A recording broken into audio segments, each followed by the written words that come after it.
My name is Marlo Chen Davidson, and I discovered that the man who promised to be my father figure would become the destroyer of my dreams, but sometimes the universe has a twisted sense of justice that turns thieves into servants of the institutions they helped. You miss. When my mother Jennifer Davidson married Robert Chen 3 years after my biological father's death in a car accident, I was a 15-year-old honor student who desperately wanted a stable father figure and believed that Robert's promises to support my academic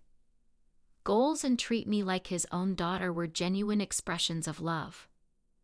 Robert's background as a successful financial advisor managing retirement accounts and investment portfolios for wealthy clients gave him an appearance of fiscal responsibility and professional competence that impressed my mother and convinced her that marrying him would provide financial security for our small family. The college fund that my late father had established for me contained nearly $200,000 in carefully invested assets that had grown substantially over the years, representing his dream that his daughter would attend the best university possible without the burden of student debt or financial limitations. My academic achievements throughout high school included maintaining a perfect GPA, scoring in the top percentile on standardized tests, winning multiple academic competitions, and earning recognition as valedictorian, making me a highly competitive candidate for admission to prestigious universities including Harvard, Stanford, and MIT. Robert's role as my stepfather appeared supportive during my early high school years, as he attended parent-teacher conferences, helped with homework when needed, and frequently praised my academic accomplishments while promising that he would do everything possible to ensure my college dreams became reality. The trust that my mother placed in Robert included giving him power of attorney over family financial matters, access to bank accounts containing my college fund, and responsibility for managing investment decisions that would affect my educational future and our family's long-term financial security. The college application process during my senior year was exciting and stressful, involving campus visits to Ivy League universities, scholarship applications, and careful financial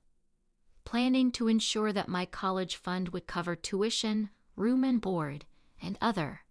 expenses for 4 years of undergraduate education. My acceptance letter from Harvard University was the culmination of years of hard work and academic excellence, offering admission to the prestigious economics program that would provide the foundation for my dream career in international business and economic policy development. The financial aid package from Harvard was generous, but still required a substantial family contribution that would consume most of my college fund, making Robert's management of those investments crucial to my ability to accept the admission offer and begin my studies. Robert's gambling addiction had been carefully hidden from our family for over 2 years, involving secret casino visits, online poker games, and sports betting that had gradually consumed his personal savings and created mounting debts that threatened his professional reputation and financial stability. The desperate financial situation that Robert faced included gambling debts exceeding $50,000 owed to casino creditors and loan sharks who were threatening legal action and physical violence if payments were not made immediately and in full. The theft of my college fund began gradually, as Robert started making small withdrawals that he claimed were temporary loans for investment opportunities that would generate returns benefiting my educational expenses, while actually using the money to pay gambling debts and fund continued betting. The complete depletion of my college fund occurred over 6 months, as Robert's gambling addiction escalated, and he systematically liquidated all investments, savings accounts, and assets that had been designated for my education, leaving nothing to pay for Harvard tuition or any other university expenses. The devastating discovery of the theft happened 3 weeks before my high school graduation, when I requested access to college fund statements to finalize Harvard enrollment and discovered that the accounts contained less than $500, instead of the nearly $200,000 that should have been available. The confrontation with Robert about the missing college fund was heartbreaking, as he initially denied any wrongdoing before eventually confessing to his gambling addiction and admitting that he had spent my entire educational inheritance on casino games and betting activities. Robert's justification for stealing my college fund included claims that he had intended to replace the money through gambling winnings, while also suggesting that attending community college would be a more practical financial decision that wouldn't burden our family with educational debt. The impact on my mother was devastating, as she discovered that her husband had not only stolen from her daughter, but had also accumulated massive gambling debts that threatened our family home and created legal liabilities that could destroy our financial security. The legal options for recovering my stolen college fund were limited, as Robert had technically legal access to the accounts and had spent the money on gambling activities, rather than recoverable assets, making restitution unlikely even if we pursued criminal charges. My decision to attend community college instead of Harvard was financially necessary, but emotionally crushing, as I watched classmates begin their Ivy League educations while I started my academic career at a local institution that couldn't provide the same opportunities or prestige. The divorce proceedings between my mother and Robert were contentious and expensive, involving disputes over asset division, debt responsibility, and financial restitution that ultimately provided minimal compensation for the educational opportunities that had been destroyed by his gambling addiction. The academic success I achieved at community college included maintaining perfect grades, earning recognition as the outstanding student in multiple programs, and securing transfer admission to prestigious universities that would accept my community college credits toward bachelor's degree completion. The scholarship opportunities that emerged from my community college achievements included merit-based awards and need-based financial aid that would cover most expenses for completing my undergraduate education at a top-tier university without requiring family financial contributions.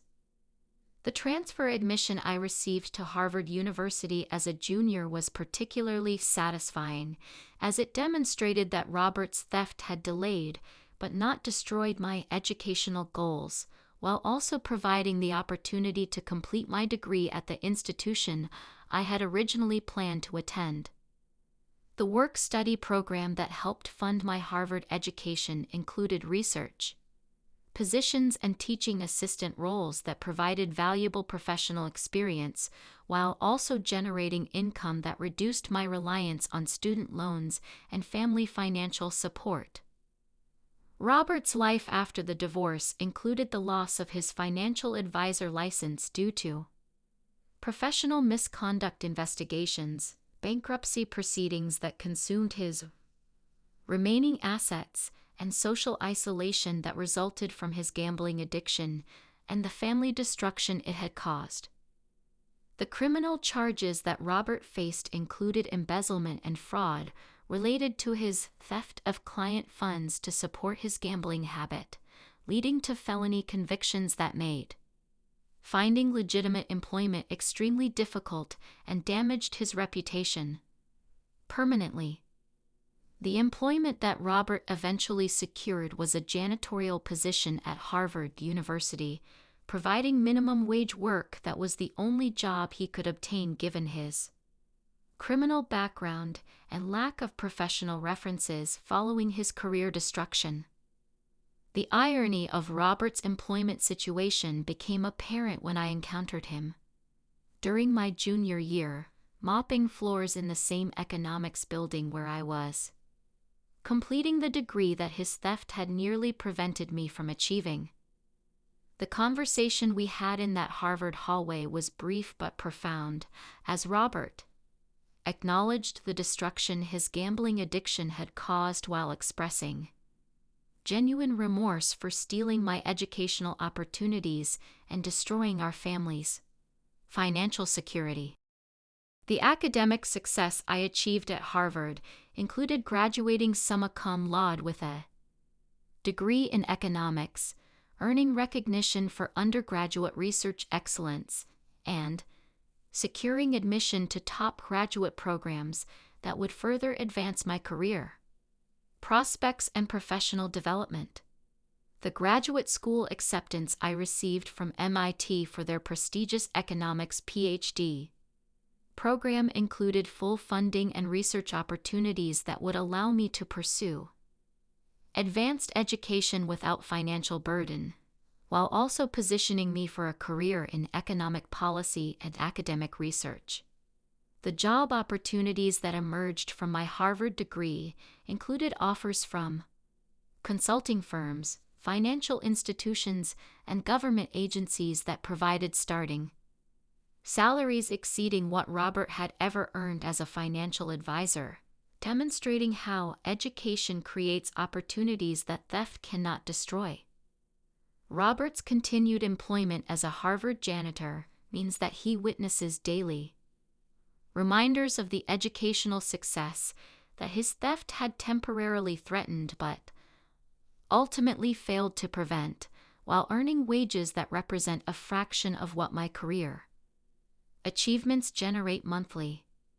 The professional success I have achieved includes publishing economic research, consulting for international organizations, and teaching university courses that contribute to knowledge and policy development, while Robert's legacy remains defined by gambling, addiction, and family betrayal. Today, Robert arrives at Harvard each morning at 5 a.m. to clean the facilities where I once studied and now occasionally return as a guest lecturer, serving as a constant reminder that stealing someone's future only guarantees your own downfall and servitude to the institution you tried to prevent them from joining. The ultimate lesson from this experience is that stealing someone's educational opportunities might provide temporary financial relief, but authentic success requires ethical behavior and genuine support that cannot be replaced by gambling winnings. Wow. Thieves eventually discover that their victims can achieve greatness despite betrayal and may encounter them serving the institutions they once tried to deny them.